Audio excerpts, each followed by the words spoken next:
Здравейте, приятели! В това видео ще споделя аз имах ли страхове и притеснения.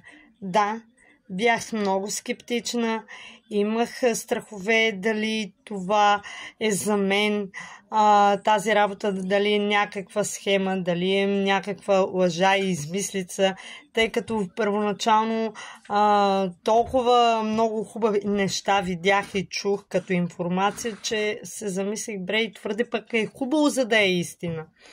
Нямах подкрепата от близките и до днешен ден я нямам.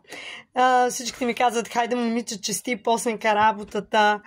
Но в края на краищата, въпреки притесненията ми и страховете, че не знам нищо, че започвам нещо ново, аз реших да си дам тази възможност.